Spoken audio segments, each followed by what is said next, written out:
कहानी की शुरुआत में हमें एक छोटी बच्ची नीमो को दिखाया जाता है जो कि अपने डैड के साथ एक छोटे से आइलैंड के अंदर एक लाइट हाउस में रहा करती थी। उनका घर एक लाइट हाउस था और नीमो को ये लाइट हाउस काफी पसंद भी था। एक दिन उसके डैड एक सवाल पूछते हैं और कहते हैं अगर तुमने इस सवाल का आंसर मुझे सही सही दे दिया तो मैं तुम्हें इस लाइट हाउस की चाबियां भी दे दूंगा। नीमो के डैड उससे पूछते हैं कि आखिर लाइट हाउस को क्यों बनाया जाता है। तब नीमो जवाब देती है शिप्स के डायरेक्शन को पता करने के लिए, उन्हें सही रास्ता बताने के लिए और मुसीबत में उनकी मदद करने के लिए। अब ये सुनकर नीमो के डैड उसे कहते हैं बेटा अभी ये सही जवाब नहीं है, जिस दिन तुम मुझे इस बात का सही सही जवाब दोगी उस दिन मैं तुम्हें ये चाबियां दे दूंगा। फिर नीमो के डैड उसे एक कहानी सुनाते हैं कि वो लोग अपने दोस्त के साथ मोती ढूंढने गए थे, लेकिन एक तेज तूफान के चलते उनका दोस्त खो गया। अब उन्हें नहीं पता कि वो कहाँ गया। लेकिन नीमो अपने डैड की कहानी काफी गौर से सुन रही थी, लेकिन तभी नीमो के डैड को मैसेज आता है कि समुद्र में तूफान आ गया, इसीलिए उन्हें उनके काम पर आना होगा। तभी नीमो के डैड अपने काम के लिए निकल जाते हैं, लेकिन फिर जब नीमो आधी रात को सो रही थी तब उसकी आंख खुलती है और वो देखती है कि उनका आइलैंड पूरी तरह से सुनामी के लपेट में आ गया है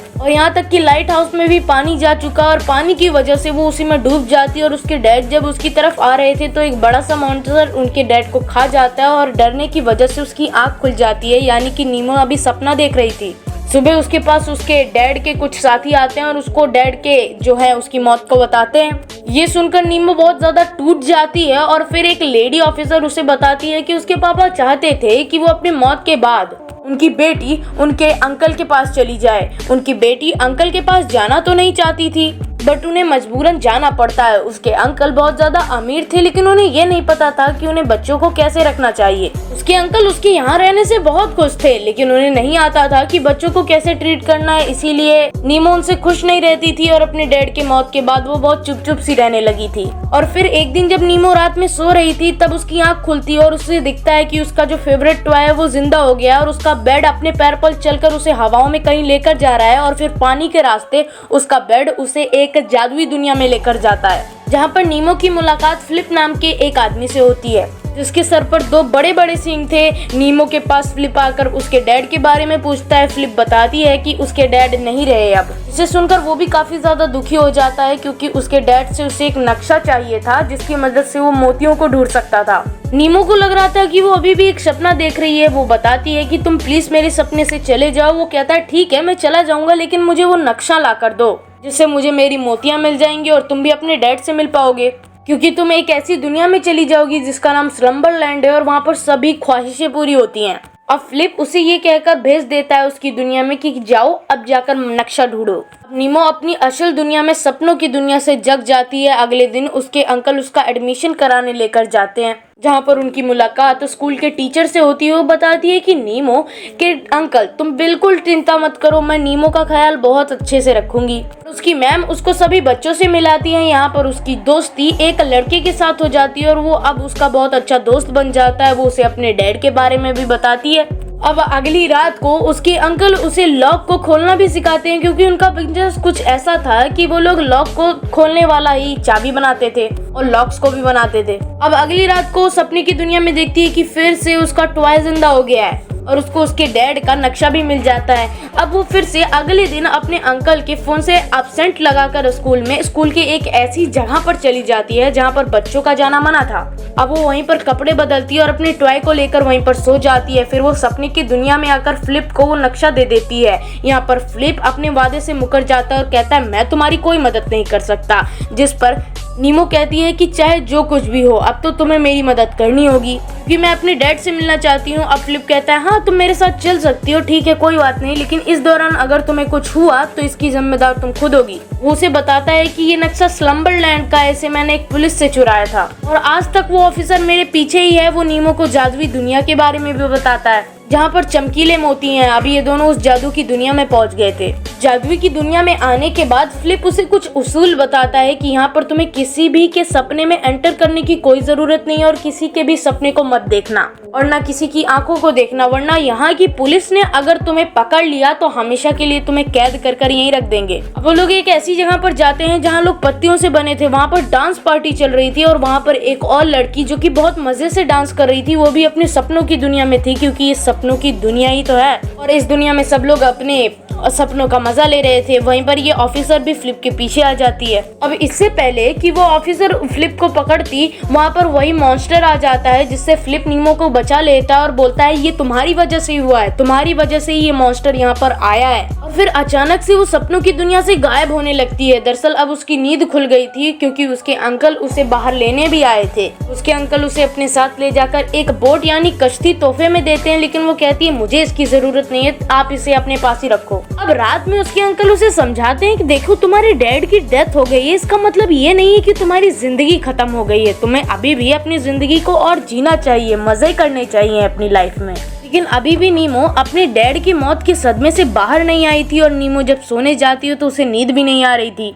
लेकिन अब उसके अंकल उसके पास आते हैं और उसे कहानी सुनाते हैं। कहानी सुनते ही नीमो सो गई थी और सोते ही नीमो फिर से अपनी सपनों की दुनिया में चला जाता है, जहाँ पर उसे फ्लिप मिलता है और वो उसके डैड का नक्शा उससे ले लेता है। और फ्लिप उससे कहता है अब जाओ यहाँ से, अपने घर चलो, जाओ भागो। लेकिन नीमो कहती है मैं यहाँ से कहीं नहीं जाऊंगी, मेरा तो कोई घर ही नहीं है, असल में मुझे बस अपने डैड से मिलना है। फिर फ्लिप कहता है तुम अभी डरी हुई हो, तुम्हारे बुरे सपने अभी भी तुम्हारा पीछा कर रहे हैं। लेकिन नीमो अपने सफर को जारी रखना चाहती थी। इसी बीच नीमो फ्लिप से पूछती है कि आखिर तुम असल दुनिया में क्या हो।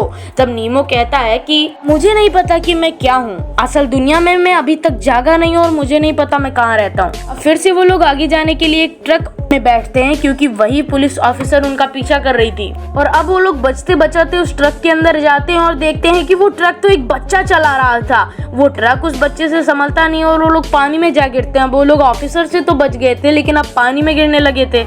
अब वो किसी तरह अपनी जान बचाते हैं, टॉयलेट के रास्ते बाहर निकल आते हैं। अब इस एडवेंचर में उन लोगों को काफी ज्यादा मजा भी आने लगा था। लेकिन वो पुलिस ऑफिसर यहाँ तक भी पहुंच चुकी थी और वो उन दोनों पर एक गन से हमला करती है, जिसकी वजह से वो लोग मरते तो नहीं है लेकिन फंस जाते हैं। वो लोग बहुत ही धीरे धीरे आगे बढ़ते हैं। वो पुलिस ऑफिसर उन्हें बताती है मेरी उम्र तो 116 साल हो चुकी है और मुझे अभी तक मर जाना चाहिए था, लेकिन तुम्हारी वजह से मैं इस सपनों की दुनिया में फंस चुकी हूँ। और उनसे वो मैप मांगती है, लेकिन फ्लिप के पास वो नक्शा नहीं होता, जिससे वो उससे कहती है कि तुम इसीलिए ये सब कर रहे हो क्योंकि असल दुनिया में कोई तुम्हारी परवाह ही नहीं करता, इसीलिए तुम कभी नींद से जागते ही नहीं हो। अब वो दोनों को एक कमरे में बंद कर देती है, जिस पर नीमो को फ्लिप बताता है कि ये सच कह रही है, मैं अभी तक इसीलिए नहीं जागा और अब मैं जागना चाहता हूँ, लेकिन अब मैं ये भूल चुका हूँ कि मैं कौन हूँ, लेकिन शायद स्लम्बरलैंड जाकर मुझे याद आ जाए कि मैं कौन हूँ।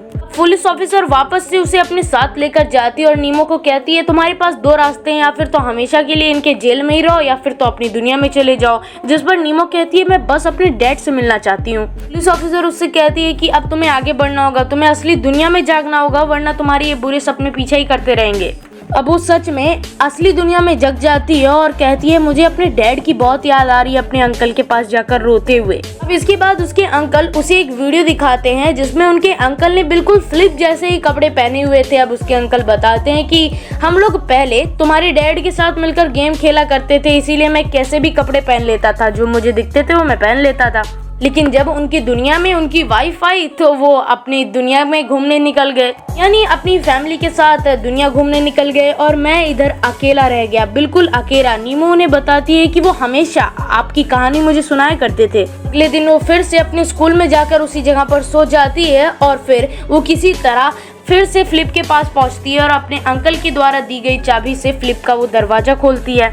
जब फ्लिप को लेकर नीमो यहाँ से जा ही रही थी तब ऑफिसर उसे फिर से देख लेती है, लेकिन अब की बार नीमो उसे फिर से टाइम लूप में उसकी ही गन से फंसा देती है। वो लोग उससे पिक्चर भी निकलवाते हैं और फिर वहाँ से भागकर एक बर्फीली जगह पर आ जाते हैं। लेकिन वहाँ पर भी वो ऑफिसर पहुँच गई थी, वो अभी भी इनका पीछा कर रही थी। लेकिन ये लोग बचने के लिए एक ऊंचाई से छलांग लगा देते हैं और बड़े बड़े परिंदों पर बैठकर एक छोटे से घर के पास पहुँचते हैं। अब वो लोग उसी घर से होते हुए एक लाइट हाउस में पहुंच जाते हैं और वहाँ पर नीमो उसे बताती है कि मुझे पता है तुम कौन हो, तुम मेरे अंकल हो। और इसके जस्ट बाद वो कुछ बोलने ही वाली होती है, लेकिन उसके टीचर आकर उसे जगा देती है और कहती है कि चलो मेरे साथ। उसके बाद वो उसके अंकल को बुलाकर उसके सामने उससे पूछती है कि तुम आखिर वहाँ करने ही क्या गई थी। ये बात सुनकर उसके अंकल भी उससे काफी ज्यादा नाराज होते हैं और कहते हैं कि मुझे तो लगता था तुम स्कूल जाकर नए दोस्त बनाओगी, लेकिन तुम तो हम सबसे झूठ बोल रही थी, तुम तो वहाँ पढ़ने ही नहीं जाती थी। उस रात बहुत तेज बारिश हो रही थी, लेकिन अब नीमो बहुत ज्यादा गुस्से में थी, इसीलिए अपने अंकल की दी हुई कश्ती में बैठकर वो लाइट हाउस की तरफ निकल जाती है। इसी बीच उसकी आंख भी लग जाती है और वो सो जाती है। फिर वो खुद को एक समुद्र के अंदर पाती है और उसके डैड जैसा उससे बताते थे कि एक सुराग है बहुत ही बड़ा समुद्र के अंदर, जिसकी वजह से उसी सुराग के पीछे वो जा रही थी। और फ्लिप को भी पता चल जाता है कि वो छोटी सी परी अब सपनों के सागर के अंदर है। जिस मोतियों के बारे में फ्लिप ने उसे बताया था ना, उसे वो अब ढूंढ लेती है, लेकिन वहीं पर वो मॉन्स्टर भी आ जाता है, लेकिन फ्लिप एक प्लेन की मदद से उसे बचा लेता है। लेकिन अभी भी वो मॉन्स्टर उनके पीछे था, जिसकी वजह से उनका प्लेन भी डिस्ट्रॉय हो जाता है। अब वो मॉन्स्टर धीरे धीरे कर सपनों में सबको मारे जा रहा था, जिसकी वजह से अब सब लोग अपनी असल दुनिया में जाग रहे थे। और इधर स्लम्बरलैंड पहुंचने से पहले नीमो की हालत खराब हो रही थी, क्योंकि असल दुनिया में तो उसकी कश्ती डूब रही थी और इधर उसके अंकल भी असल दुनिया में उसे ढूंढ रहे थे। और तभी वो जो जादुई मोती था वो भी उसके हाथ से छूट जाता है और इधर वो मॉन्स्टर आ गया था जिसने सपनों की दुनिया की फ्लिप को खा लिया था। अब सपनों की दुनिया वाले फ्लिप जब मर गए थे, तब असली दुनिया वाले फ्लिप को पता नहीं क्या होता है, वो उसे बचाने के लिए पानी में कूद जाता है और वो किसी तरह उसे किनारे पर भी लाता है। लेकिन फिर सपनों की दुनिया में हम उस ऑफिसर को देखते हैं और वो नीमो को बताती है कि तुम तो खुद के सपने देखते ही नहीं हो, जो तुम्हें वो बताता है वही सपने तुम देख लेते हो, कोई भी तुम्हें बताए वही सपना देख लोगी तुम। तो ऐसा थोड़े होता है मेरी बच्ची। उसके बाद वो अचानक से लाइट हाउस के पास पहुंचती है, जहाँ वो अपने पापा से भी मिलती है। वो लोग ऊंचे वाले फ्लोर पर जाकर काफी सारी मस्ती करते हैं। फिर उसके डैड उसे कहते हैं तुमने ये सफर अकेले तय किया है और आगे भी तुम्हें अकेले ही तय करना होगा, लेकिन असल दुनिया में सब लोग तुम्हारा इंतजार कर रहे हैं और किसी भी हालत में तुम उसे नहीं छोड़ सकती, तुम्हें जागना होगा। और इधर असल दुनिया में भी नीमो को होश आ जाता है और फिर उसके अंकल उसे गले से लगाकर कहते हैं अब मैं तुम्हें कभी भी अकेला नहीं छोड़ूंगा। और इधर फिर अगले दिन हम देखते हैं कि स्कूल में उसने बहुत सारे दोस्त बना लिए थे। इसी के साथ ये स्टोरी भी खत्म हो जाती है।